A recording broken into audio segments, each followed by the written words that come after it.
know I was told in my second year that if I thought to run for office, and I imagined I would be one of the 5 positions that is required to stay, that I would be able to go abroad, and that was like my understanding of like the service-oriented nature of this organization.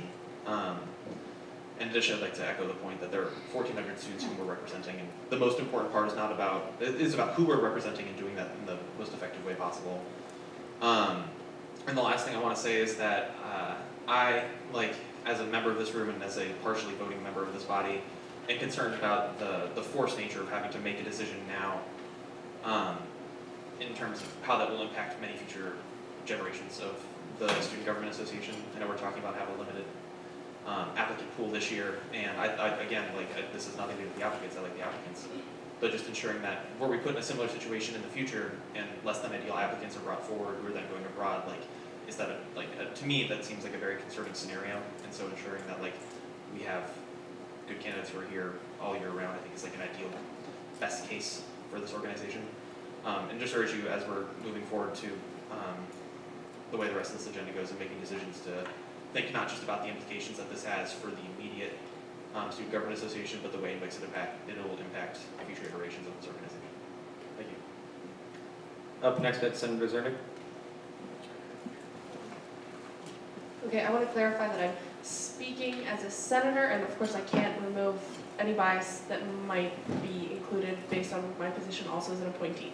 But I want to speak as a senator on the fact that I think discussing the concerts position is a little bit different than discussing the other positions, because Senator Stallings, I believe, brought up a point of the concern of having a limited applicant pool for that position. I think that's by nature of the fact that having extensive experience in concerts is like gives you a restricted pool, period.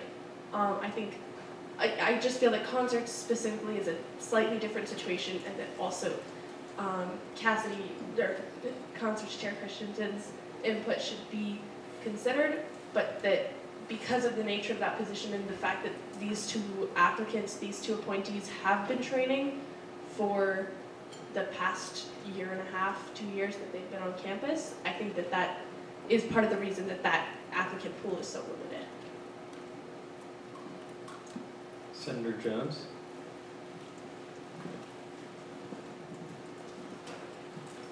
Yeah, I think that evaluating each position differently is super important to how we go about this. And that the viability of and the value of continuity for each position, as has been spoken to by anecdotes, is kind of like I think it's different for each position, and that's something we should we shouldn't ban split positions outright in this discussion, or if that's what this discussion leads to, hopefully not. We shouldn't say that split positions are wrong or less than ideal because there is a different kind of calling for each position. Also, I'm not sure that in future iterations of cabinet appointees that we will have the luxury of having a perfect or an ideal candidate that will be here for all the semesters, and that's happened this year. And I think that not tying our arms behind our back and preventing ourselves from having split positions is going to help that, right? If we don't have enough people who apply, we have less than ideal candidates who apply and who may be here for the whole year but aren't the ones that we're looking for, then we should have the option of having split positions. I just want to note there's only a little over 2 minutes, but President-elect Logan. Okay, I wanted to clarify a little bit about our applicant pool, specifically for our split positions, and actually just in general. We had few applicants for certain positions because we did not, in part because we did not extend the application period after reviewing the applications and determining whether there was a qualified pool. So for example, there were some that we had a bunch and there were some that we had a few, and the reason, it wasn't a coincidence that the ones that we had a few for were extremely qualified. I do absolutely agree with the point though, that part of the reason we need to, part of the reason that we do have small applicant pools for everything in SGA is we need to do a lot better about telling students what we do. That is something that I think we all know we need to do. I want to mention that our split positions, other than concerts, had some of the most applicants actually. And this kind of comes back to what our priorities were when we were hiring people. During the candidate panel, if any of you guys came, someone asked me about my leadership style. And I talked about how I have really high expectations of myself and others because I have really high trust in the people that I choose to work with. And I believe that these candidates, like Lana was saying earlier, are candidates that will get it done. And that's why even for the positions that we had a bunch of applicants for, we were like, these are the people who I'm gonna feel good expecting a lot out of because I know that they're here to do the work. With the third years going abroad, I'm with you. I didn't go abroad because I wanted to be on cabinet. I don't think that that's a decision that people should have to make. But my real concern with the third year thing is that when there are majors where it's really important for you to go abroad, we do get close to excluding groups of people on campus. And I think that anytime we approach that, we're getting into sticky situations. So I think we should be considerate of that.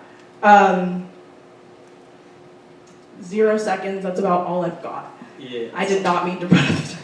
Sorry to everybody who did not Can I get a add chance to time if speak. people want to? Unfortunately, we have run out of time, and so we Okay. technically have already moved on to the next discussion topic, which is, but somebody could make a secondary motion to bring another topic, but I'll leave it to you. If anybody else has some more stuff to talk about, add it, I'll second it. Okay, so we are talking about the constitutionality now of the split-term cabinet positions. You have a presentation, right? Yes, we're about to get constitution-y. We have a presentation not to be gimmicky, but because constitutions are not super fun to keep track of.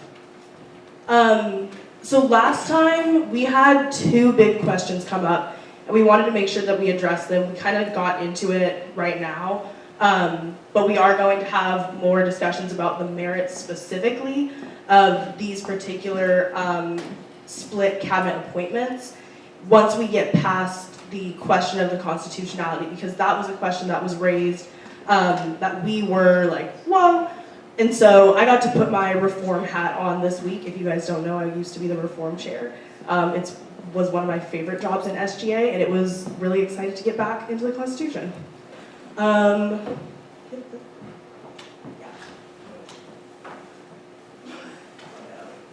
Okay. So this is the section that was brought to me last time. And when this was brought to me, it was clear we needed to do a little bit of constitutional review because there, as the SGA Constitution often does, was a contradiction, confusion, and we needed to figure it out. It was 9 a.m. We weren't going to try to figure it out at that time. So the biggest question we had was the fact that the Constitution defines term from May to May and says that cabinet officers must be on campus for the duration of the term. So we continued through the Constitution. Okay, next slide. We came along across the bylaws, section 2. This was a bylaw that was enacted through the process. That to me, that's why one of the reasons I was saying in the past discussion that I think that split positions are viable just based on the precedent that like a group of SGA members in the past has passed this. However, our questions are not answered because we still have a little bit of a tricky situation. Next slide. The reason that it didn't end at that is because there is a question about how do constitutions relate to bylaws and how specifically does the SGA Constitution relate to bylaws. So we were reading the execs, reform, AC, all the different people we've talked to about the Constitution. This section, which says that campus council shall have the power to make all bylaws deemed necessary and proper for carrying into execution the foregoing powers. So we interpret this as, and actually I'll speak for myself and not allow people to jump in because constitutional interpretation can get a little nitpicky at times. I interpret this as we have a constitution. At some times, it might be necessary and proper for the Senate to make any bylaw, all bylaws, my bad, all bylaws necessary for carrying into execution the things laid out in our Constitution. So I can imagine a student senate, a group of senators that came up against the fact that, like I was saying, it's oftentimes by the time that you have the understanding of the Grinnell community enough, the leadership experience, the experience managing a team, honestly personal awareness to be able to schedule 20 hours a week, a job that's 20 hours a week for one organization by the time that you're a third year. This also coincides with the time that most people go off campus, which is why I could imagine a Senate in the past realizing at some point that it was necessary and proper to allow for split positions to enact the Constitution, which says that not only do we have to hire arbitrarily a person for the position, we need to hire a person that is qualified to do this. I think that there are honestly more thises than that. I'll go next. And so before we get into discussion, I want to make it clear that the SGA Constitution is often contradictory.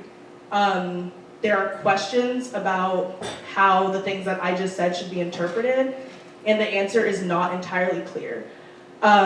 We made a really good faith effort to go through the Constitution and understand not only the exact text of the Constitution, but try to contextualize it and understand the context that has possibly gone into constitutional amendments, bylaw amendments in the past, and thinking about how the text lines up with our experience as students, as student leaders. But we will say, the next slide.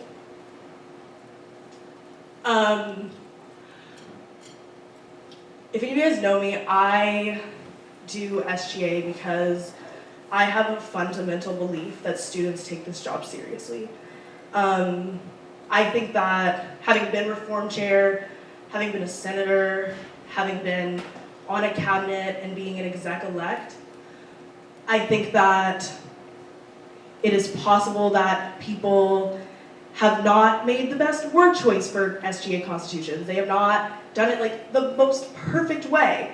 They probably should have gone through different processes, different avenues, but I sincerely believe that a campus council, in a good faith effort to improve SGA cabinets and the SGA cabinet appointment process, enacted the bylaw that was referenced earlier, to carry out the constitutional requirement to fill the 10 cabinet members.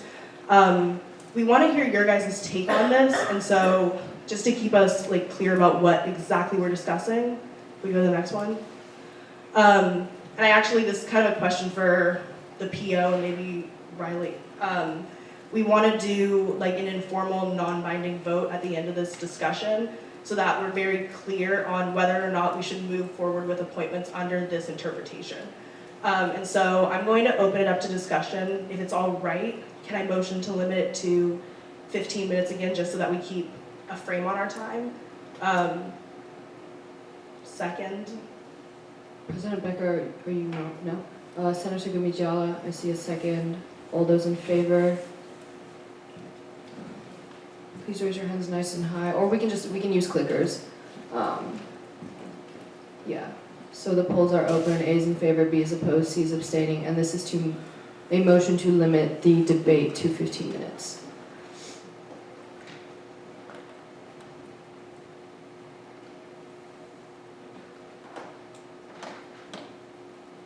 We just need one more.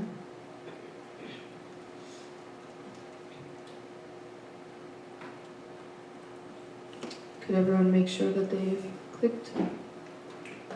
Double click. Just in case. All right, the polls are now closed. And with 56% in favor, that passes.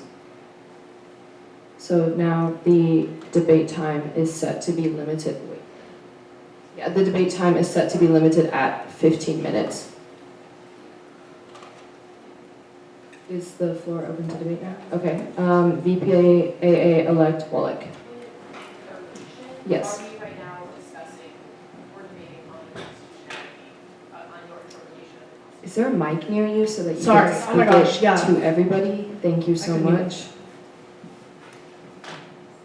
Just would love clarification on what specifically these 15 minutes are being used to debate. So this 15 minutes is being set aside because I knew that there were questions about the Constitution that we had to make sure to iron out before we go into appointments. So this is a time to have any discussion about the constitutionality, any questions, any thoughts, just so that if we do end up going to the appointments of split semester positions, we will have established the constitutionality of it. Thank you. Senator Stallings. Hi, I'm Mike.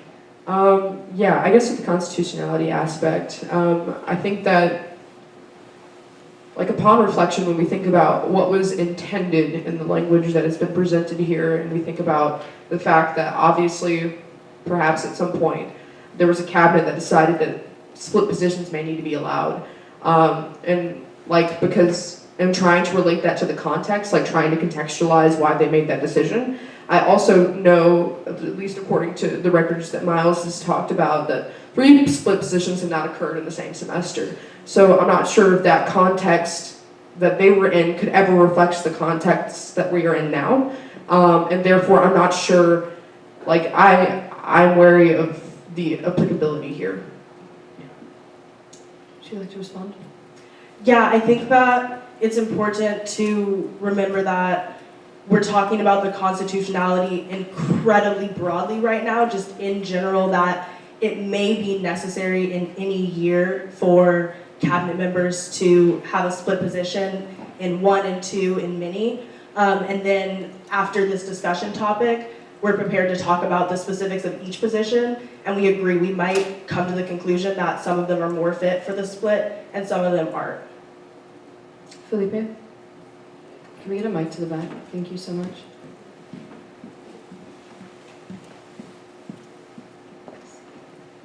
So, hi guys. I just want to talk, like, being the person who brought it up last weekend and like I was in reform committee this week. So I just want to point out some points in this presentation that I don't agree with. So if you go back to like the second slide, I think, or third slide, yes, this is like where it's talking about the bylaws. So by definition, bylaws is an extension of the Constitution. So yes, bylaws follows the Constitution. Regina said that it's a contradiction of the Constitution. It's not, and it explicitly says that students must apply jointly, which not happened. So I just want to like point out that like the application if you guys can go to your emails and like open the applications. In the applications, they were saying like, oh yeah, the eligibility, like they listed like what the students must fulfill in order to be able to apply for the positions. And they explicitly said, if you have further questions, please refer to the Constitution and put on a link for the Constitution. If you went to the Constitution, this is what you got. This is what you got, actually, like the other section of the Constitution, where they had like term of office defined, and term of office is the whole year from May to May, which should exclude students who are not on campus. So like, I'm not talking about on whether this is right or not, but only if it's constitutional. So it should exclude the students that are not on campus. And the application for, like, I understand it's not constitutional because in the application there was the option for selecting only one semester that they would be on campus that they were applying to, and that does not like agree with the Constitution. So I think that's a contradiction of the bylaws. And I had another point, but right now I forgot, and I think Regina wants to answer me, so I'll give her the opportunity. President-elect Logan. And I might ask you to clarify a point if I don't answer it completely. What we haven't talked about here is that applied jointly term, and I think that that's really important. That's why we have another discussion topic on the definition of jointly, because we believe that 2 of our candidates that are split showed sufficient evidence of having talked to each other before and applying, even if they didn't say formally, this is the person I am applying with.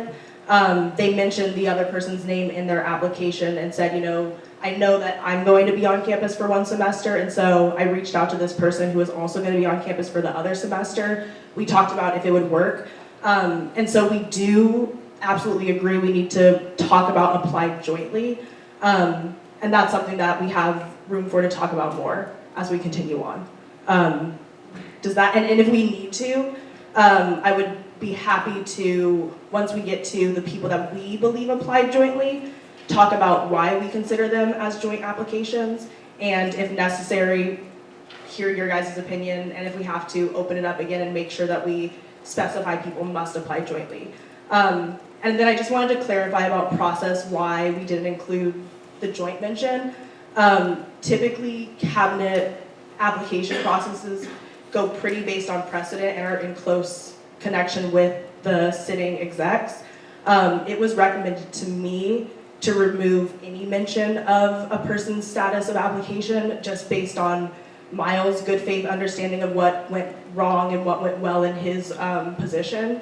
And so I took that, and then, you know, as we've come upon this, I think that we would recommend to the next execs to be actually more explicit about the constitution, or not the constitution, how you apply if you're a split semester position, but that was something that we should have done better, is just talking about the split semester and the eligibility, for sure. Thank you. VPSA-elect Anand.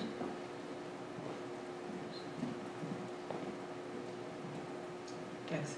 I just wanted to point something out in terms of the relationship of the Constitution and the bylaws.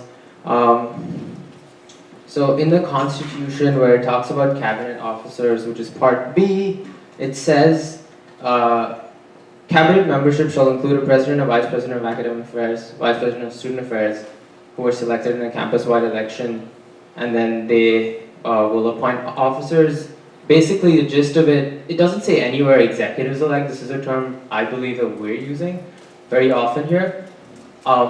The executives, as we call them, are actually also cabinet officers as per the Constitution.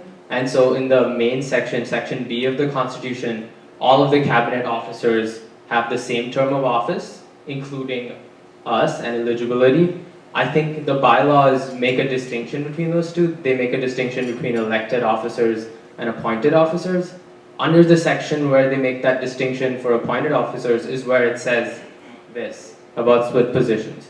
So my understanding of this is whenever this bylaw was initiated, it was explicitly to determine that non-elected, so appointed cabinet officers will be allowed split positions. This will not apply, it can never apply to the executives. That's just something I wanted to clarify. Thank you. President Becker?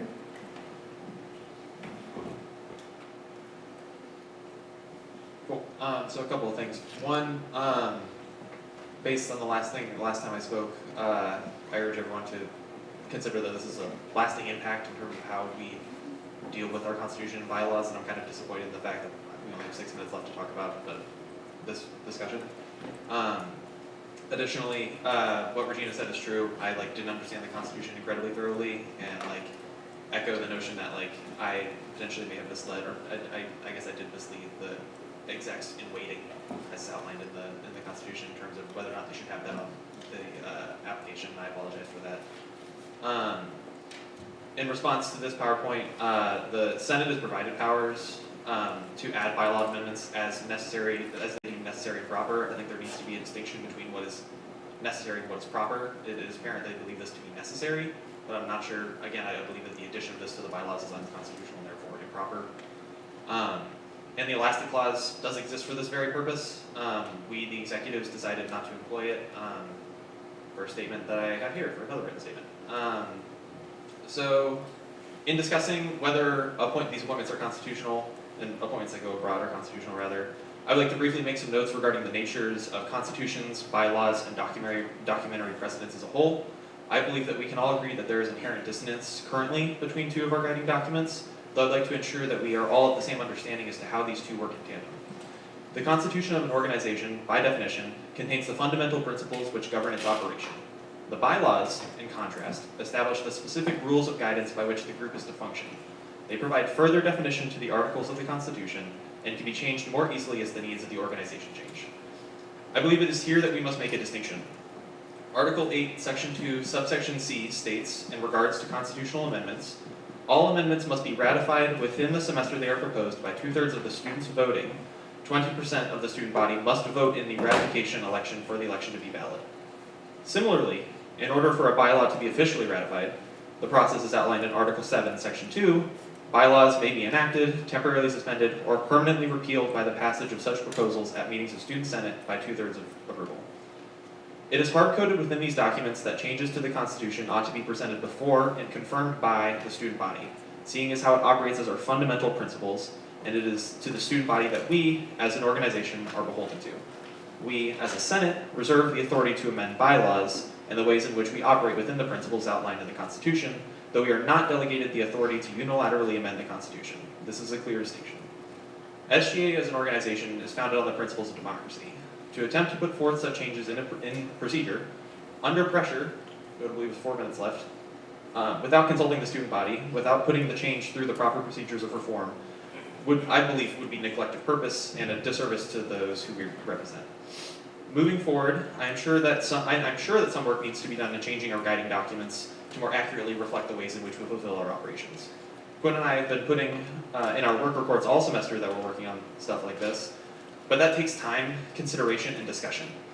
I know that they aren't perfect documents, but it's up to us as caretakers of this organization to take care of them, and we haven't. To completely abandon them now under the guise of pressure and accessibility, I believe would be against the mission of the Student Government Association, against the nature of constitutions and bylaws, and against the principles of democracy. Thank you. President-elect Logan? Okay, I want to clarify that, at least for me again, and from the people that I've talked to about this is my good faith understanding of what the bylaws says and what the Constitution says about the bylaws. I think that when you read the definition of bylaws in the Constitution, it suggests that a Senate may make any rule that's necessary and proper to carry out the execution of the Constitution. I think that the point that the Constitution doesn't really specify the difference between executives and cabinet members may have been a reason that it was necessary to make the clarification within the bylaws that this was allowed specifically for cabinet positions. And then I also want to say that we are running out of time. If people have more questions, add it to the agenda and I will second it. I also want to say that we are not doing this to pressure anybody. We're doing this to get a gauge of, this is a non-binding vote after this, we're getting this to get a gauge of where senators are at, what your understanding is, because we do operate under Robert's rules, and if we ever want to have a discussion about anything, we have to abide by these rules. And so I would encourage you to think critically about this, don't feel pressured, and use this as a time to just tell us what you're thinking based on our interpretation. AC Welch?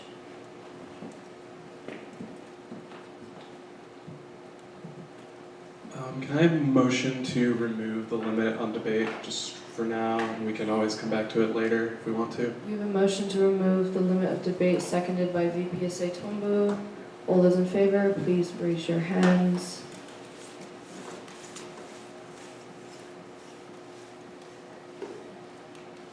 All those opposed? All those abstaining? Thank you all. The time limit has now been removed. The room is still open for discussion. Senator Gumijala. Can we get a mic, please? Be proactive in the microphone exchange. Thank you. Yeah, really quick. I just wanted to put this out there. My tutorial was on analyzing the Constitution and government documents. So basically, like, there are kind of like two schools of thought here. So when in like analyzing the Constitution as like a governing document, so there are two approaches, and it would be like we could either analyze the Constitution liberally or conservatively. To do so liberally would be to treat the document as like a living document that changes over time and reflects the current day that we're living in, and to analyze it conservatively would be to take it word for word. So I just wanted to put that out there for the thought process on senators who are trying to decide on this. Thank you, Senator Hollinger.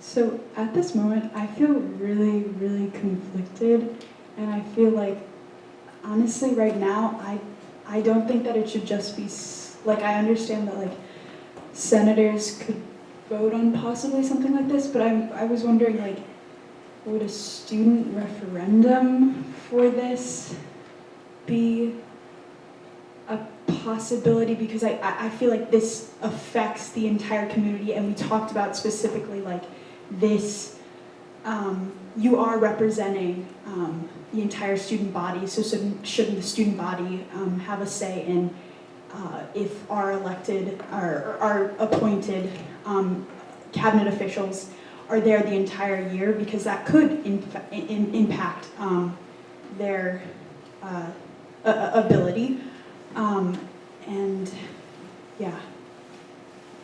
President-elect Logan. So if you guys disagree that it would be unconstitutional to go forth with appointments, then I think the next moves would absolutely be go to reform, talk about the merits of, split semester positions, and ask students if this is something that we want to change in the Constitution to make it constitutional after we determine whether it is already constitutional. Because the reason we're bringing this is we believe that in the past, a group of senators that does represent the student body, and I think someone brought this up in reform, it's important to remember that we do have the student body in here. You guys were all elected to represent your constituents. That we want to talk about this question, but if people disagree, then I think that the next steps are relooking at the Constitution and determining what the next steps are through reform. Senator Doddy-Mead. I think we should keep in mind that when we're discussing this, we need to decide whether or not we actually want to change the Constitution, but looking at the cabinet for next year and thinking about what's necessary and what's proper, the concerts being 2 chairs is kind of necessary by the sounds of it, because of the lack of options and number of people that actually applied, compared to if we're looking at ACE, it's that's kind of a more proper decision, and it's whether or not we need to make actual decisions for next year that are separate to constitution decisions, because is it really the best idea to try and bring this all through reform? And I do agree that we need to work on making sure that we're going alongside the Constitution, but at the same time thinking about the process going through reform and getting a campus-wide kind of memo and understanding what everyone thinks on campus, I think is really important in making the Constitution. But trying to move forward and get people to a point next year where they're we're able to train these people adequately for the roles, and say if it does fail and then we have people that haven't filled a role, and so that's 3 whole positions where there are no people standing. How are we going to move forward after spring break if we're still going to try and navigate through making these reforms, but also not ever getting to train people, and so no one will actually be adequately prepared. And so I think we need to decide whether or not talking about the Constitution and reforming the Constitution should be necessary when we're moving forward to looking at next year's kind of decisions being made, but that's just what I think. Thank you. Errol? Hi. I guess it's just for my own knowledge, but I guess I'm kind of interpreting bylaws as adding flexibility to the Constitution, correct? It adds exceptions, and so the way I'm hearing discussion is almost the future, which is very important, but also I feel if it's necessary for this cabinet for next year for there to be split, then I don't kind of understand why it's being brought up about, because like you can also, because if there's an exception made, you could take away that exception later on in the year. So I'm kind of confused on that argument. Thank you. President Becker?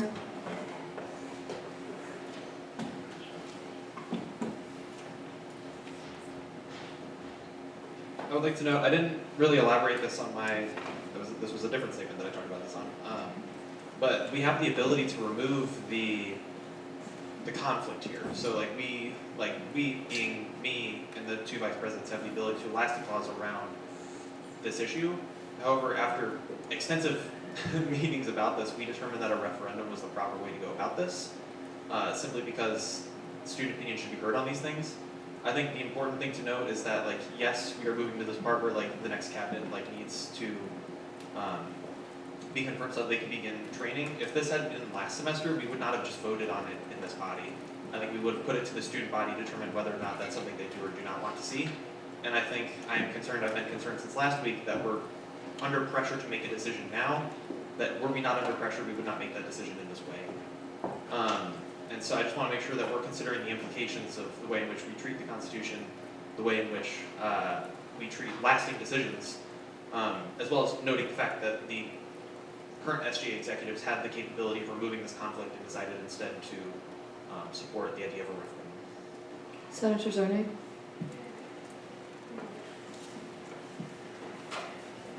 Thank you. So I just want to circle back to something that I think we went over pretty quickly.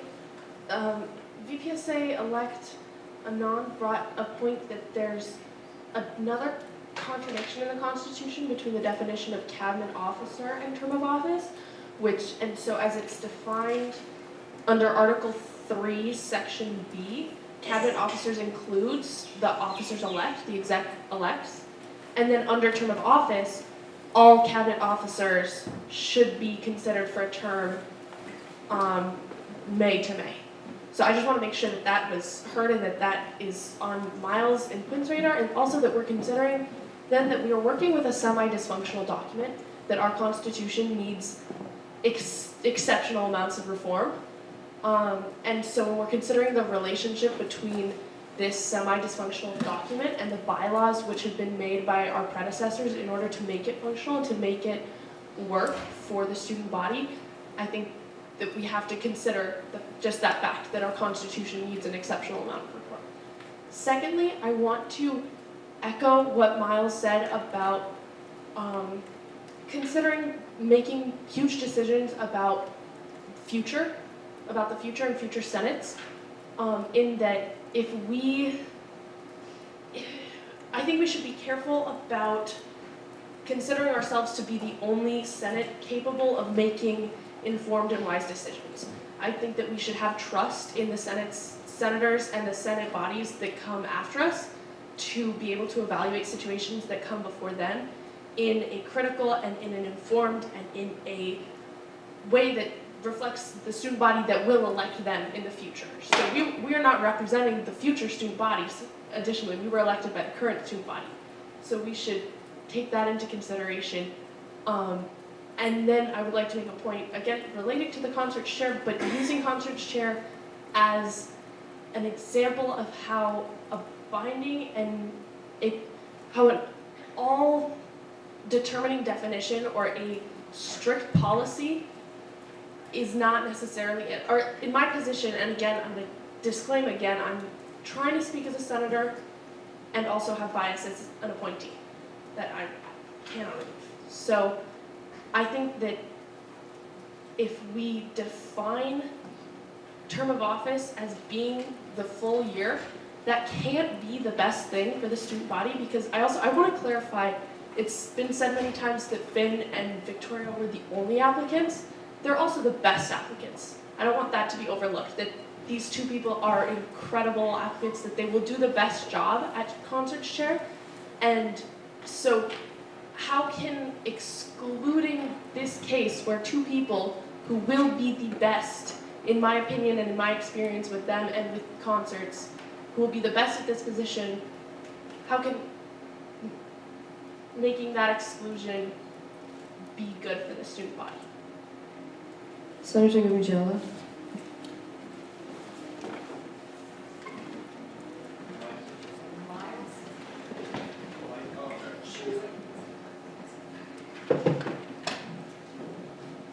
Alright, thank you. Really quick, I just wanted to throw this out there. So last week at Reform Committee, there was a student there who is not involved in SGA at all, and she came to Reform Committee and was really engaged with the conversation and like asking a lot of questions. But after committee was over, she approached me and told me like that she was really confused about like the entire conversation, and she expressed concerns about like the conversation not being as productive as it could, and like she's a Sam, and how she was like, I feel like I should know about these things, but it's really, really hard to understand, and especially all this constitutional language, it's really difficult to interpret. And I think that it's really important to take that into account, that like if this is brought to the student body as a referendum, and students aren't understanding like what the functions of the Constitution, the bylaws, and the wording, and they're not completely informed and they're making decisions about that. That's why Student Senate exists, to help to be that representative and to do that extra work of making informed decisions. So I just wanted to put that out there as a thought. Thank you. Thank you. Senator Stallings.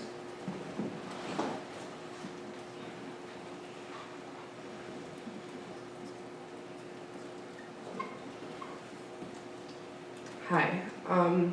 Something that I've been reflecting about too is this idea of who we should be consulting when it comes to the fact that this document does seem to be dysfunctional, which I think is a viewpoint that many of us are moving towards, if they were not there yet. And I think that splitting this many positions is something that is unprecedented and large and deserves this type of constitutional analysis.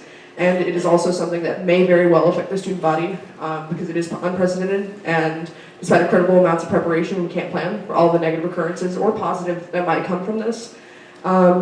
Which is to say that I do think that we should consult the student body on this, because to argue that the student body is equally and fairly represented in this room, I think is not a fair statement to make, and to think that this could impact the student body in unknown capacities, and that we all can't equally and fairly represent those people, the ones that aren't in this room and who historically haven't been.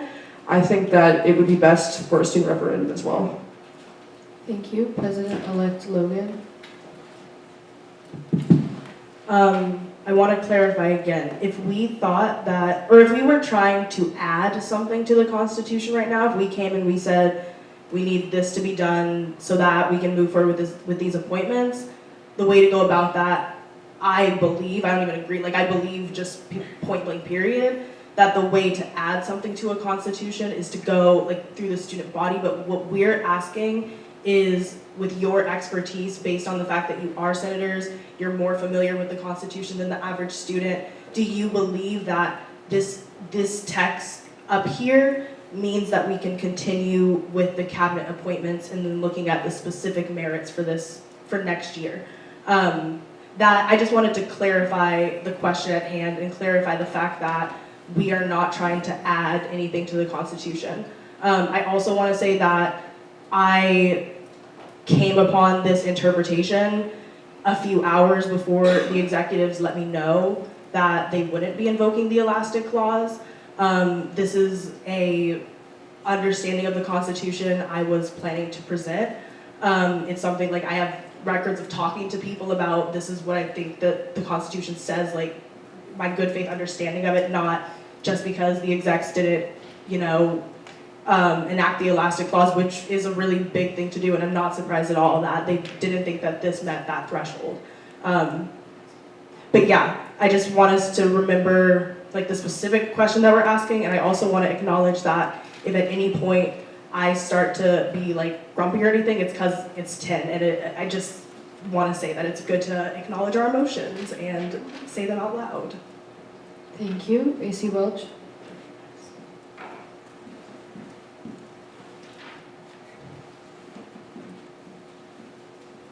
Hey team, so I want to start this by saying I don't want to put undue stress on senators to confirm very quickly, especially if you don't think it's the right thing to do yet. But if you do, then I worry that confirming the new cabinet on March 31st or April 7th is getting somewhere in between, missing a good opportunity to train and, oh shit, are people going to be ready for next year territory, somewhere there.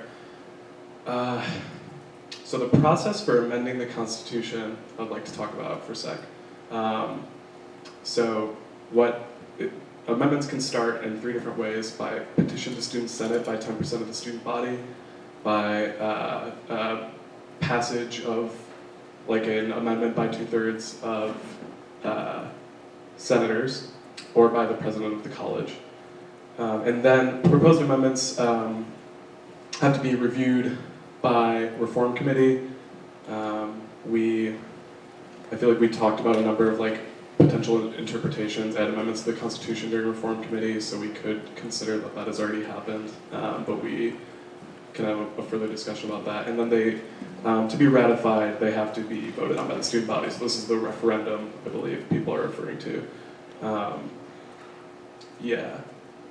I am of the opinion, while I think it's undisputable that nothing unconstitutional has yet happened, I'm of the opinion that split term positions are within the spirit of the Constitution, even if the Constitution doesn't say that, because it's a garbage document, which is my job to steward, but it's been neglected for years. Miles, Quinn, Amanda, and I have started working on making it better. It's a big project. So, I don't know, I just want to throw out there, I don't know if there's an appetite for this. There are 2 clauses we could get rid of. We could vote on that right now. It would take 10 minutes, and then we could send it to the referendum to the student body. And then we would know by our next Senate whether or not we could confirm people, probably. Senator DeVega?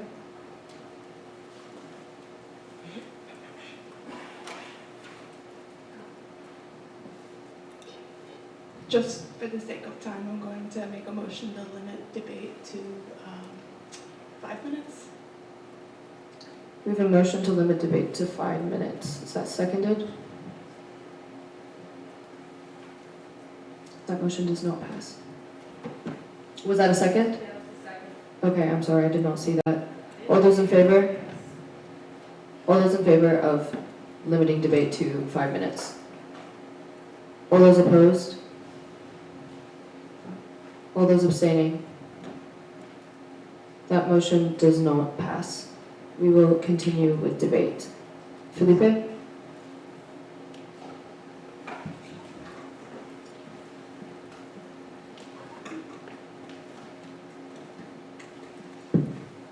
Hi, I just want to address Dylan's point. I don't think even if a referendum is sent out, it would be like a retroactive change, and this application would be valid anyways, because the application was referring to this specific constitution, and I don't think it's fair to the students who are going abroad and who read the constitution that other students in the same situation would be allowed to apply, even though they shouldn't be, by this constitution, just because a change was made afterwards. So I do think even if the constitution is changed, there should be another application sent out. And I do think that the best way to solve this in the shortest period of time is to send out like an application like tomorrow with jointly, with split positions applying jointly. Then this would be like under the constitution's terms, and there shouldn't be like a referendum, and candidates could be like selected by the end of the week and approved in next student senate. President-elect Logan? I agree that that is an option. Before we do that, we need to clarify whether it is constitutional to consider split positions at all, and then determine what does the phrase apply jointly mean. And if we determine that these candidates did apply jointly, we can vote on them. If not, then I agree that it would be the right step to send out the application again and specify you must apply jointly. But that only holds if this is a constitutional interpretation, and that's what we're asking during this discussion topic. We do have another one to determine how we go forward when it comes to joint applications. President Becker,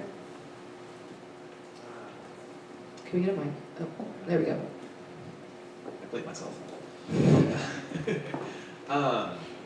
I am of the understanding that a constitutional referendum is necessary because the issue is with the Constitution itself. I think that's rather essential. I think like the bylaws are meant to, like as I said in my statement earlier, are meant to kind of fulfill the ways in which we accomplish the goals set to us by the Constitution. But like the Constitution ought to be like the core of what we do. And so I think the issue here is like the appointments appear to be in contrast to the rules outlined by the Constitution, and therefore either the elastic clause or a referendum would need to be done. And so like that is, in my opinion, and that is where I'm at. Well, yes, it is in neglect. We have had constitutional referendums in the past. We had one, I think the fall of my first year, if not the spring, but I'm pretty sure the fall. And Siamala, I totally hear your point about like how dense this language is. Like it is equally dense for me as well. And I think like the outreach conducted for like such a referendum would have to be rather intense, which is why I would be concerned about doing it on such a short time scale as to do it right up to over midsum's week into break and then come back and do it. Additionally, this clause has been in the Constitution as long as we've had split semester positions. Like I want to say that I also have like an endearing faith for those who will come after me in the Student Government Association, but like those who have preceded us have also neglected this. Like this, for the three positions I outlined, those I guess under my current understanding would be unconstitutional appointments. And so I'm hesitant to say that I have faith in future iterations of our organizations, of this organization, to notice such things and act accordingly when it took to this point to notice that this is not, in fact, constitutional by my understanding. Thank you. Senator Stallings. Hi. Yeah, I just upon reflection, I really do believe that the Constitution does not and really cannot adequately speak to this circumstance, and therefore I think we need to move to improve and change it. If this is indeed what we want, is to allow for split positions, or at least consider the possibility, and given that, I think that a referendum is necessary. And I mean, it makes sense that the Constitution couldn't speak to this because it is unprecedented, so. Thank you. President-elect Logan. I think that the nature of constitutions is that they often have to be interpreted for the circumstance. So I would agree that this might be an unprecedented situation, but I again think that the time to determine how this fits into SGA's well-being as a whole is after we understand if under any circumstance can we, like we're asking, is it constitutional for us to even consider split positions? For us to do that, we need to come to some understanding of what this text up here means. My belief is that this allows us to talk about the specifics and maybe go onto a conversation that says 3 is too much, 1 is all that we're doing, because that's what we believe that's like possibly has been done in the past. I don't agree with that, what I just said specifically, but I think that those considerations have to come under the premise of us understanding what this means. Thank you. AC Welch.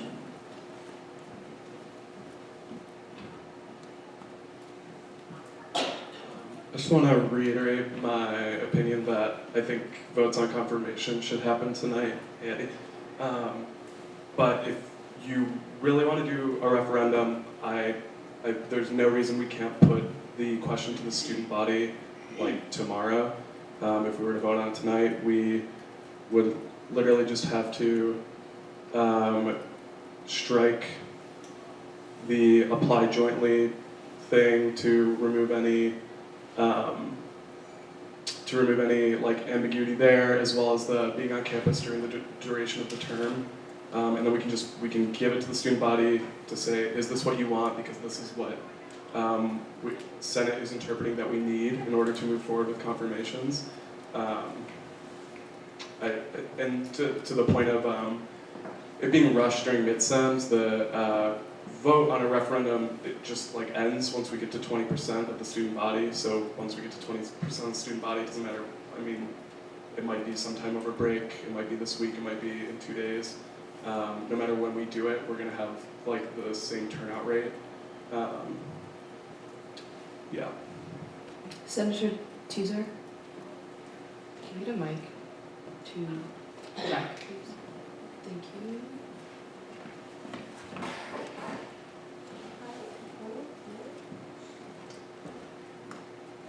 Hello. Hi. So I think this discussion is really important. I'm concerned that the later it gets, like, we're getting a little maybe more frustrated and a little more stressed, and I'm concerned that the later it gets, the worse we're going to be at making decisions, especially like something this important. And I feel like there's been a lot of like hypothetical, like, things we could do, and I'm just wondering if we could maybe like get close. Like, it feels like we're not really getting closer to a decision. And I think that maybe, I don't know, like if there's a motion for, I don't know, I feel like we're kind of talking in circles a lot. And I think all the points are valid and need to be heard, but I'm just concerned that we're going to be making a decision very late, and it may not be a very good decision. President-elect Logan? To keep this conversation moving along, I'm wondering if people would be interested in voting in the non-binding question that we had up at the end of this presentation, so that we can understand what senators' opinions are on whether we should move forward tonight. If the answer is yes, we'll go into appointments. If the answer is no, we'll then decide the next steps. But I think that might give us an understanding of where everybody's at and help us keep moving forward through the night. Could I motion to move on, or to have a non-binding vote using the clickers on the last question that we have on this presentation? Yes, could you go to the last slide? So we have a motion, is it seconded? It is seconded by Senator Mendel, and this is a non-binding vote via clickers. Point of information, I have a clarification. Sorry, so right now we're voting on what we believe is right, but it means nothing for the actual Constitution, but it's just talking about whether or not we're going to appoint people today, irrespective of the conclusions that we have towards If a clarification can be given by the person bringing about this motion. So the question is, does the interpretation that we presented of the Constitution allow us to move forward? The underlying premise is that if that interpretation allows us to move forward, it would be constitutional to do appointments tonight. That's the question. Does that clarify things?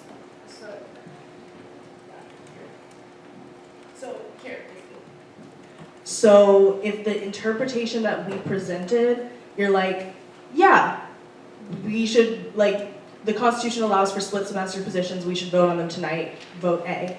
If you think, no, the Constitution does not allow for split semester positions, then you should vote B, and then the next step will be to figure out what the next steps are from there. Does that clarify things? Thank you. Is that a point of information in the back? Yes. So if there is a referendum, it's they're gonna consider the new constitution for the same application that was sent like a month ago. Like the changes are gonna be considered as if they were there when the application was sent out. There's not gonna be a new application if there's a constitutional reform. I'm not gonna lie, my brain is functioning at like 70%. And so once we understand what senators are thinking about the Constitution, we'll then make the game plan, and we won't make any next steps until we talk about it with you guys, what our game plan is. So once again, this is a vote to either proceed with confirmations or to not proceed with confirmations and proceed with discussion. Please note points A and B. The polls, oh wait, the motion was seconded. All those in favor, please raise your hand. Oh, or the polls are open? All right, well, the polls are open, so I guess we going. A is in favor, B is opposed, C is abstaining. We are looking for 3 more.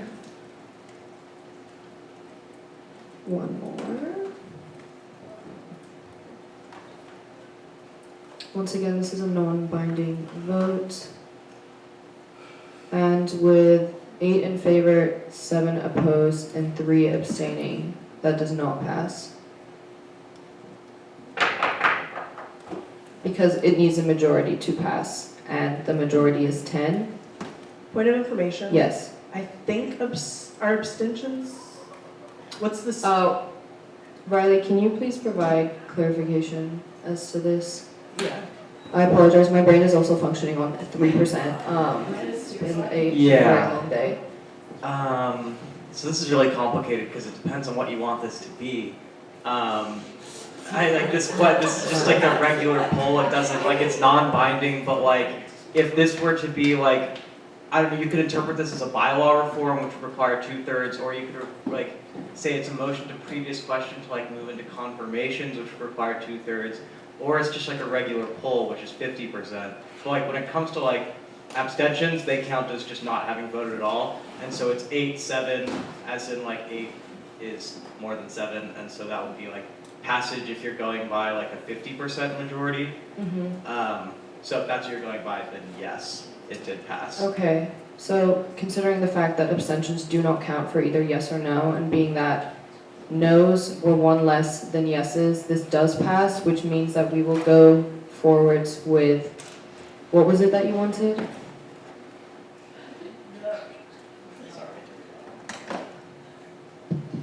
The appointments of Amelia Zernig and Lana Katai for the 2019-2020 school year as on-campus events coordinator.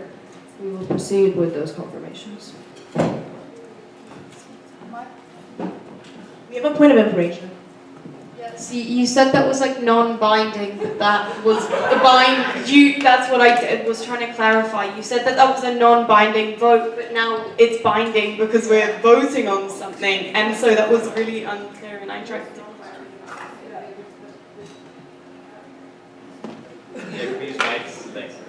It was non-binding in the sense that the decision was either we are going to proceed or we are not going to proceed. It was non-binding to my understanding because before this I asked, I tried to figure out what the Roberts Rules procedure would be to vote on a discussion topic, because typically a discussion topic is not something you vote on. And so we thought the appropriate way to go about this would be to add just like a vote to move on. And what I meant by non-binding, it's like not binding to vote yes on these we're going to consider them, we're just going to hear them. And that's what I meant by that. If that was wrong, Yeah, so to be clear, right now we are talking Presiding about officers, the please help us. confirmations. Yeah, right now we are just talking about the confirmation of Amelia Zernig and Juana Katai. If anybody has anything to discuss that is not about those things, I'm sorry, but you cannot, unless it is a point of order or a point of information, which I think some people might have. I also would like to know that I do not recognize you for a point of order or a point of information. You just shout that out.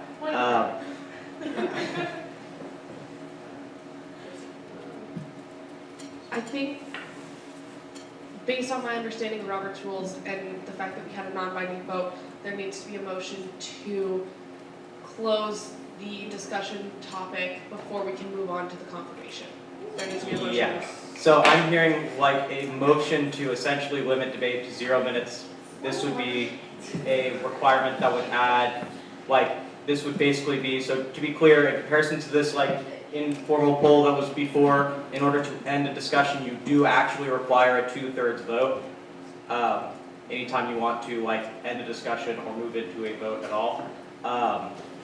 And so at this point, I think we are still on the confirmations because we did move on to the confirmations, but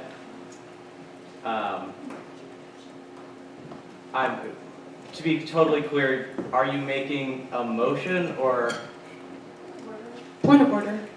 How can a point of order be a motion? I'm sorry, See, it's not. I'm just Yeah, it's not. And so we still are talking about the confirmation of Amelia Zernig and Juana Katai. Yeah. When did discussion on the previous topic end? Yeah, that's, I think, arguably when we moved on from the point and when I stepped up here. Point of order. Could I? I'm trying to figure out the way to get us out of this. Could I motion to go back to the previous discussion topic and then vote to close discussion? I'm hearing a motion to lay this on the table, all right? That's what I'm hearing, and I think that's gonna be right on the Yes. money, all right? So I'm gonna have a motion to lay this on the table to discuss the constitutionality of split-term constitutional positions, or the constitutionality of split-term positions. Wait. I'm sorry. That's not what I meant. That's not what I meant. No. Guys. I know that there's a lot going on right now, and I empathize with that. But I think it's important for us to get to an understanding of where we're at about the Constitution, just so that we can make our next steps that we need to. And so I think that's what I'm trying to figure out, is how do we get to an understanding of like what this room's, because I don't want to just table it and us not know if it's a yes or no, because if it is a no, we're going to take that seriously and then figure out what the next steps are. I am not well versed in Robert's Rules of Order. I really hope Riley or Lana or someone else can save me, but that's what I'm trying to do with this discussion topic. I'm gonna interpret that as a motion to lay the confirmation on the table until we continue with the, like, going back to the discussion topic as it was before. Do I see a second to the motion to lay this on the table to go back? Yes, Senator Gamigula. And then can we do the, let's do a clicker vote. So this is a motion to lay on the table open now. This means to go back and to continue the discussion that we were having before. We're in a vote, so I can't recognize you unless you have a point of order or No. information.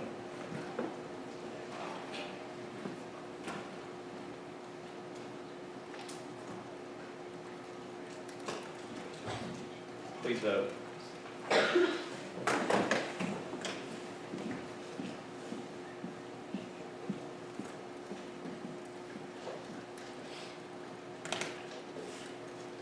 We're just gonna wait like 10 more seconds to 45 seconds. If you haven't voted by then, we're just gonna stop the poll because we gotta get it moving.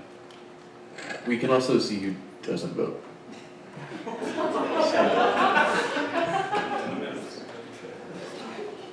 All right, the motion to lay on the table passes. Back to President Zeng. Hey y'all, I'm back.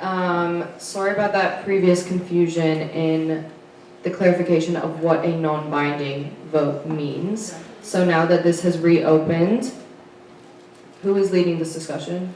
I still am, and the administrative coordinator just let me know that he has because what I'm hearing from this room is that we shouldn't move on. That's my hearing, and if someone wants to correct me, let me know.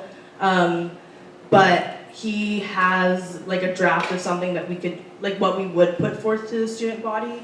And so I'm wondering if we want to consider that, and just go in that direction. Thoughts? Senator De Vega. Can we get a mic? Thank you.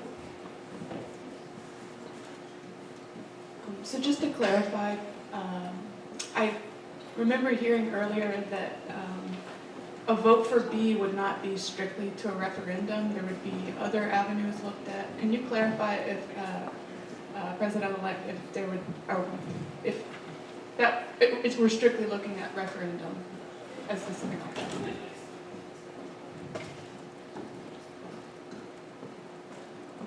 This is the only way that, I think what is still to be determined is how the referendum affects, like the specifics of how we send out the application again.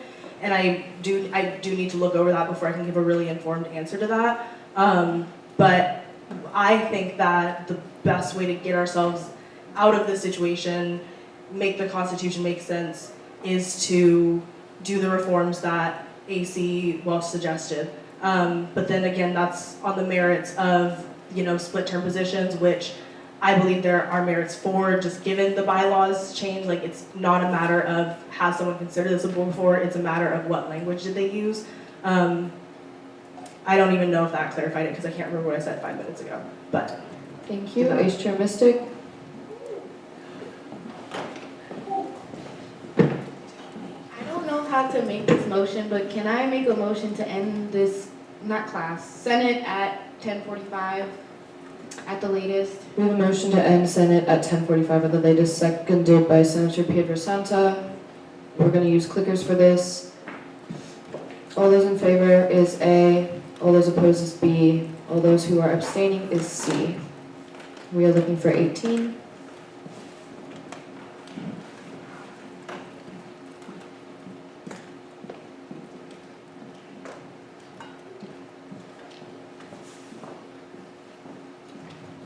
We're waiting on 3, please.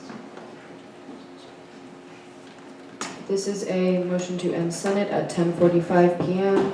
Just waiting on 2 more, 1 more. Oh, okay. So we're gonna close the polls now. And this passes. So Senate will be ending at 10:45 p.m. Thank you. Now we will continue on with the discussion topic. VPSA Tumbu.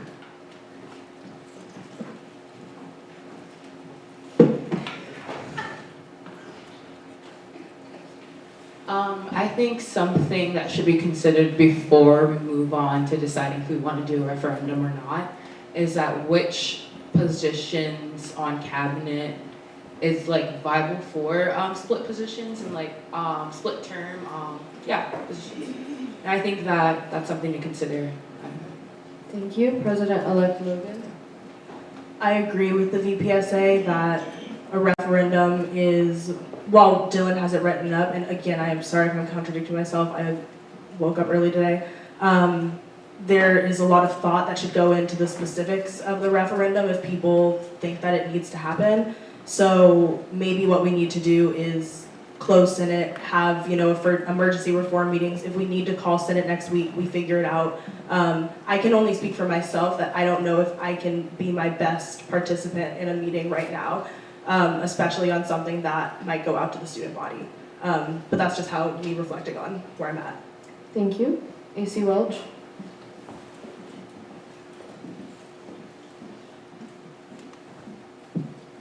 Eddie, can you pull the thing up?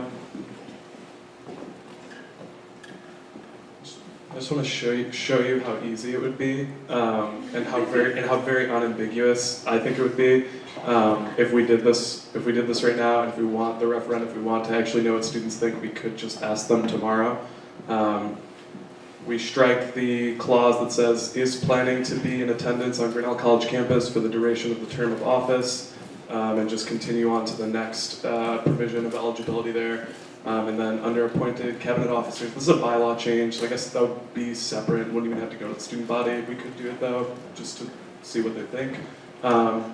Would just be, like, this is horrible language in the Constitution that it's saying, like, why somebody would want to apply for a split term. That's not how Constitution should work.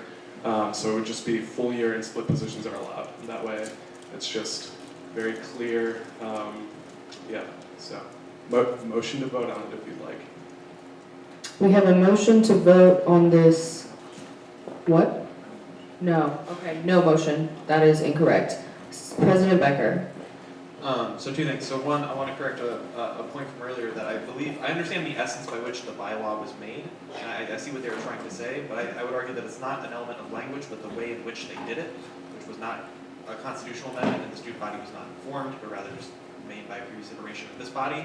So I'd say it is an issue with language, I guess, between Constitution and bylaw, but it's also a matter of the procedure by which they employed that article.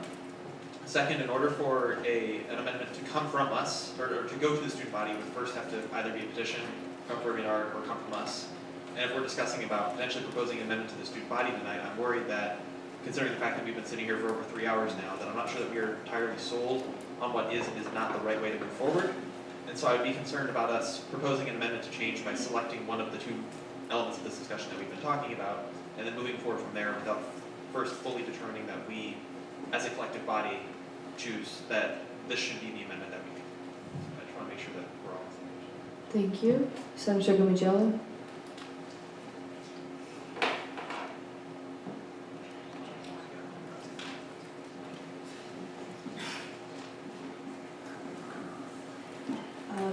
So going off of that, I understand that we don't want to make this decision like when we've been sitting here for 3 hours, but also like we could see it as like we've been sitting and we've been talking about it for 3 hours, and so like maybe making a decision would be a good idea. And like I'm hearing lots of like back and forth of like, you know, like we're not under pressure, but like also like we want to make a decision because like we're in that like weird spot where like the schedules are gonna like, and training is like really important and we want to get along with that. So I don't know, I'm fully supportive of this, and I think that this could be really great. And like taking out the language, like we're literally just removing things from like the Constitution and the bylaws. And like if the issue is getting more specific language that like specifically like speaks to exactly how like Senate feels about this entire issue, and like fleshing that out more,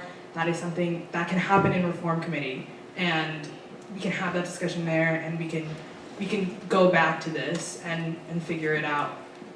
But as much as like we want to not put pressure on this, like we've been dragging this out for a long time, and lots of points are just like being reiterated over and over again. And I don't know, I think that we've been sitting and we've been talking about this for a long time, and like I think this is a great idea that AC Welch has brought and said that, hey, like this is a really quick solution and we can put it out to the student body tomorrow, and we could get answers, like we could get answers quickly if we need to. And like, yeah, that's just where I'm at. Thank you. Senator Stallings?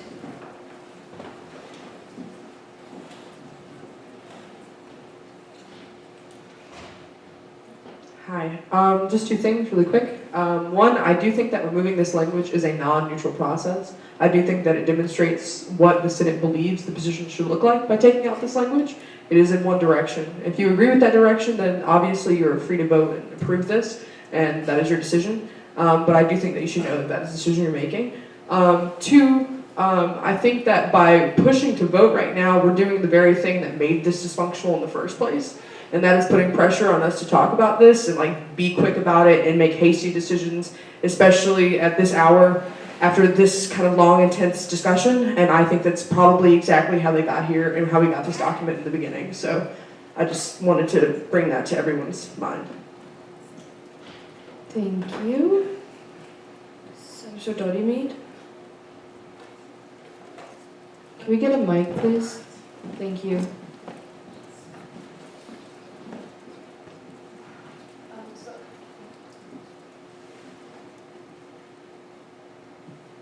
It's on. Okay, thanks. So by enforcing this then changes, this is just a clarification, sorry. So if we send this out to the student body, this is saying that forever we'll be okay with having split semester positions, but regardless of whether or not it's necessary and like proper, like I think we're in a different situation right now. For example, like looking at concerts and also like at where we are in the time, like this is then saying that it's acceptable that any time that there's people applying for split semester, if that is like weighed against like someone who's going to be there for the full year, they'll be looked at as equally, and so it's like as. No, this would just allow the consideration of split semester positions. It wouldn't say, like, whether it's okay is up to the student body, which elects executives, which appoints a cabinet. The necessary and proper, just to clarify, is the bylaw, how I understand the bylaw's relationship to the Constitution, not the specifics of saying, like, necessary and proper doesn't really have anything to do with, like, appointed cabinet officers specifically. Like, right now the bylaws just says that you should consider them just in general. What this would do is remove the contradiction that makes that confusing between the bylaws and the Constitution. Like the bylaws right now don't really inform us about, you know, it should be done in this situation or that situation. It just says it can be done. This is just to remove a contradiction. VPAA-elect Wallach.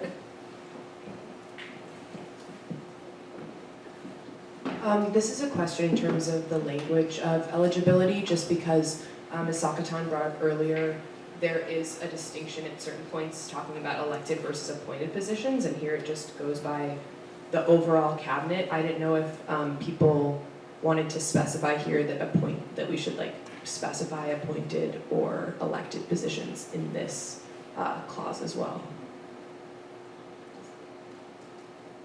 Senator Stallings?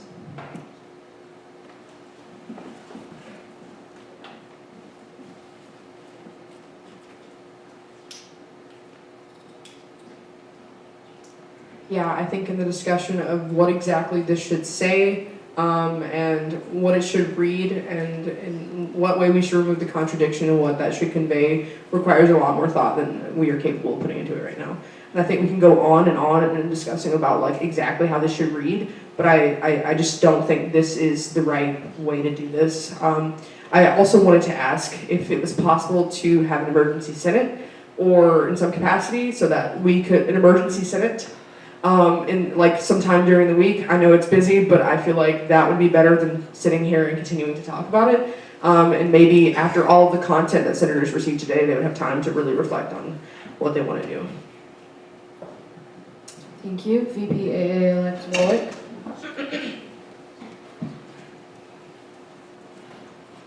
This is not in response. This was just something that I realized I wanted to say last time also, and that I think has been made clear by other people, but I just want to specifically emphasize that, like, again, this is for allowing the possibility of split positions in the future. It's not saying that, like, split positions, Sophie was saying, like, will be, like, equally as considered necessarily. Like, cabinets this will just give cabinets the possibility to do that if they decide that the circumstance needs it. And I think that tonight and last Senate and in this past week, people have brought forth a lot of really important points about the pros and cons of split positions, and that those are things that will all continue to be weighed in the future and not taken lightly. And when we made this decision, it was also, and we're not talking about this decision right now, but like when we made this decision, like it was not just saying, oh, we can do split positions, so therefore we're going to, because this is two great people, that we could just have both of them. It was something weighed within other things, and that will continue to be a part of this process, that it's weighed as a factor, as a legitimate factor, as a factor that we understand has a lot of baggage with it in the future. Thank you. E.C. Welch?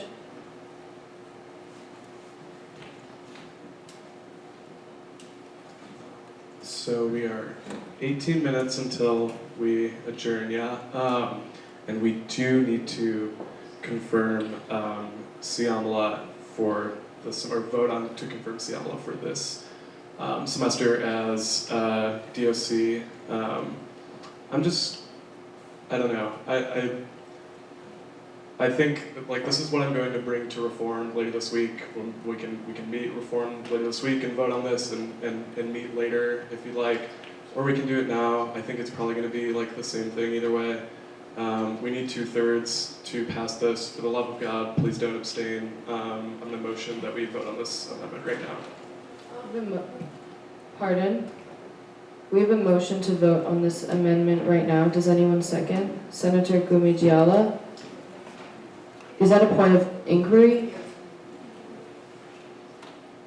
I'd like to bring up the golden rule right now. I think that this is new content and that it definitely defines, is outside of the boundaries of whether we've been having time to consider this material, and I think that it applies to the golden rule in this capacity.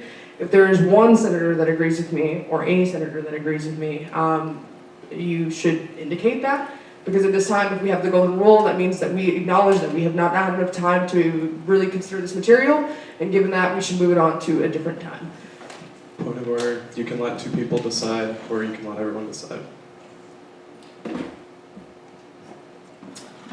So a senator has invoked the golden rule, which means that, one second, I'm just reading the Constitution so I don't make up. Carrie, do you mind clarifying that you are in need of, or Riley, would you mind clarifying the Roberts rule, not the Roberts rules, but the constitutional rules? All it is that if there's anything that's new to the agenda that was not on the agenda sent out to you 24 hours in advance, a senator is allowed to ask for the golden rule. A senator, if a second person, like if there's a second on it, then it automatically just gets bumped to the next week. We can no longer discuss it. Thank you for that clarification. So a senator has invoked the golden rule. Does anyone second it? Senator Runnymede, which means that this will not be voted on tonight. It will be pushed to next week's agenda. Vipa Murphy? We'd like to now make a motion to lay the other items in the agenda on the table until we do the confirmation of Siamala for DOC for the remainder of the semester, because we are constitutionally required to fill that vacancy within a week. And so if we don't do that tonight, then we will be guaranteed to have a emergency senate literally tomorrow. So we can do it now, or we can do it tomorrow, or I guess maybe Tuesday. But that's the motion to lay it on the table. Senator second this motion? Senator Goswami? Okay, we're gonna use clickers. All those in favor of tabling this for the sake of constitutionality and things that we have to do? A is in favor, B is opposed, C is abstaining. We are just looking for one more. Please click. All right, the polls are now closed. Meaning with all in favor, we will now move on to the confirmation of Siamala Gumidyala. Please refer to agenda item number. What agenda item is it? Okay, please refer to Siamala Gumidyala's confirmation on the agenda. Agenda number 18. Okay, who will be presenting this confirmation discussion? Deepa Murphy? Yeah, I just, as you all see hit on the rationale, I hope you all had the chance to read this since we sent it out to you early, but to give a basic rundown, Siamala is extremely dedicated, has always shown vision, her approach to the whatever job she may hold, and exceptional organization that we think makes her not only an excellent candidate for diversity and outreach coordinator, but particularly in this situation where there's 9 weeks left and we need someone to come in and just simply not skip a beat and finish off the year strong. And we think that Siamala is the best candidate for that. So we strongly hope that you vote for her to fill this vacancy. Thanks. Thank you. Do we have any questions or comments? Or Siamala, would you like to speak to this nomination? Thank you for this. I hope you guys, if you have questions, let me know. Yeah. Do we have any questions or comments? I ask that you please leave the room for this confirmation, seeing that there are no questions or comments right now, and we will have the space to have some. Thank you. E.C. Welch? Motion to previous question. Seconded by Senator Mendel. All those in favor? All those opposed? All those abstaining? Okay, the polls are now open, and this is to confirm Siamala Gumidyala as the DOC for the remainder of this semester. We're looking for one more. OMG, that passes.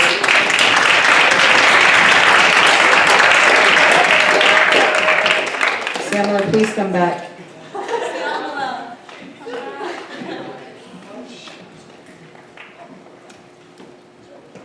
Okay, thank you. And seeing that all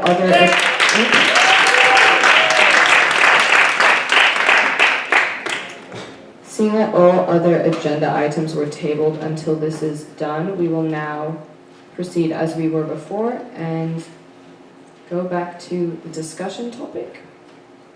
Senator Zernig. Let's get a mic.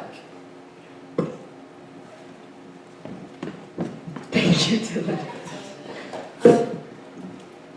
Based on the use of the golden rule, I think that we haven't kind of fully figured out the constitutionality based under this discussion topic, or found a solution to the issue at hand. And so based on that, I would like to make a motion to table the confirmations and to move that to the next meeting and adjourn Student Senate. So we have a motion to table the confirmations and adjourn Student Senate, which is seconded by VPSA Tombu. All those in favor?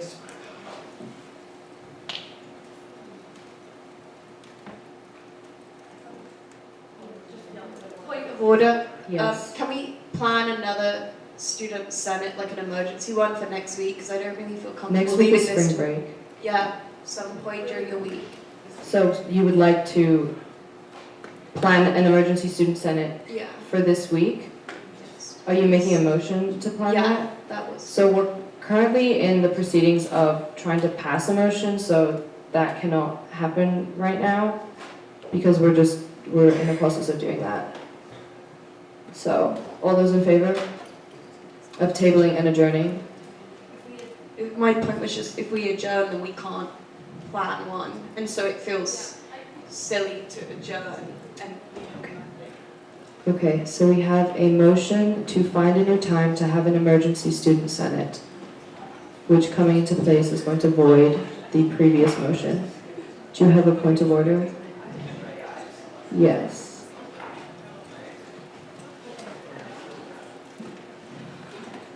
Guys, I don't know if you've noticed, but I'm pretty lenient when it comes to Robert's rules. Like, I will follow them as they say such, but I do not live and love them. Just because in the aims of making this space as accessible as possible. But I would just really encourage people, if you have thoughts and feelings, please stop bringing them up when motions come into play and as we are in the direct engagement of trying to pass something that someone has just brought up. And I know a lot of the times it's to a fault of my own that I either do not see your hand or, I see other people's hands before you, but I just really encourage just to keep the flow of things and to just less complicate my job sometimes. Just please try and bring these things before we are in the middle of discussing a motion or right about to vote on something. I definitely understand that, Lana. I just feel very concerned about planning a emergency student senate during midsems week, right before spring break, when there are going to be less people around and people are going to be having exams and papers. I think that this whole conversation is absolutely ridiculous, and I do not understand how we cannot come to an agreement or vote on confirming these people after all of the information that's been presented. I just needed to say that because this is incredibly frustrating for me and for the people who have had to sit through 2 very long student senate meetings only to not be confirmed or even know if they will be confirmed eventually. I do not think that's fair at all.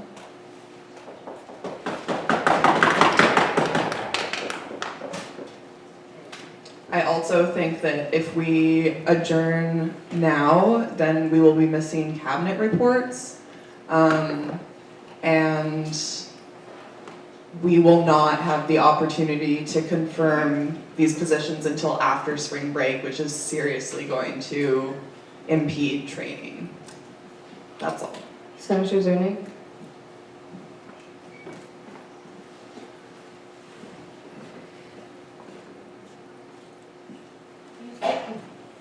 These things further thought upon, I'd like to redact my motion. So you would like to redact your motion to end student senate? Okay, Senator Donny Mead, would you like to continue with your motion to set a new time for an emergency meeting? Would you like to continue with your motion to find a time for an emergency student senate meeting? Yes, please. AC Welch? We cannot, we're not going to be able to find a time for 40 people to meet in the next 8 minutes, and I really don't think we should right now. Thank you. Senator Donny Mead?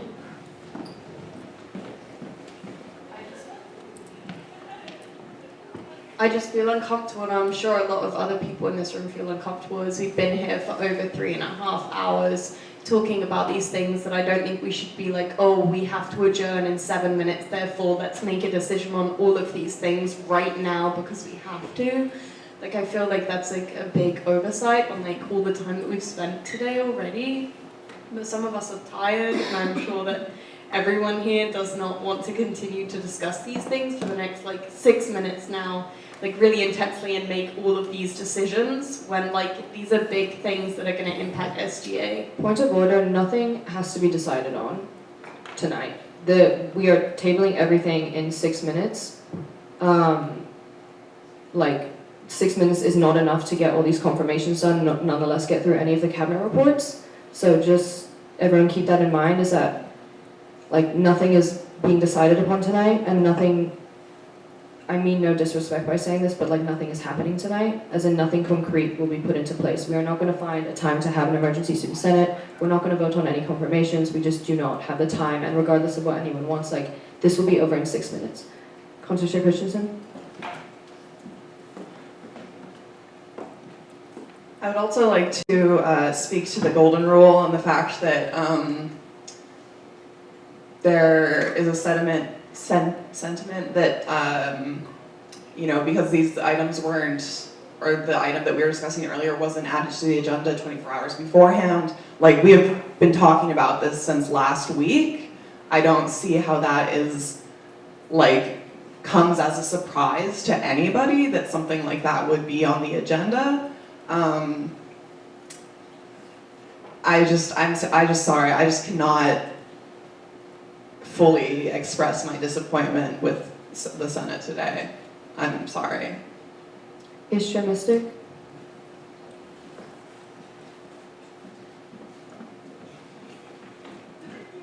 Hello.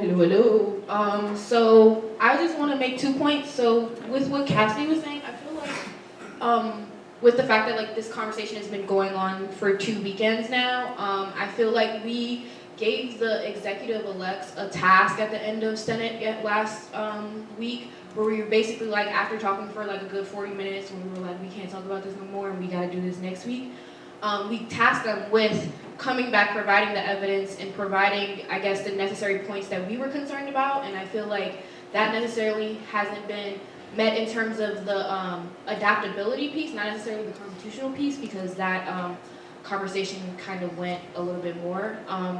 In addition, I also want to point out the fact that the main person who was supposed to be leading this conversation is no longer in the room, so I feel like we shouldn't really continue this discussion, and we should move to adjourn.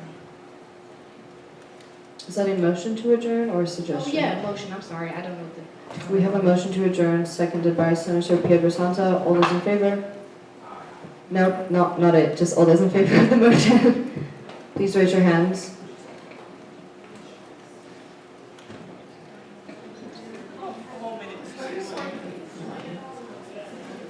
All those opposed?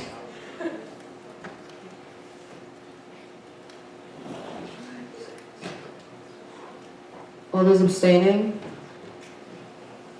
All right, someone didn't raise their hand because that did not add up. So we are going to do it by clickers because people are not voting. Can we open up the polls, please? This is a motion to adjourn. A is in favor, B is opposed, C is abstaining. Thank you all for your patience and participation. Yes, everyone is here to vote, so we need 18, please. One less y'all was no longer a senator. Oh, so we need 17. Thank you for that clarification. We're gonna wait till 35, and if we have not reached 17, then we're just gonna close the polls. So could we please get 2 more? All right, the polls are closed.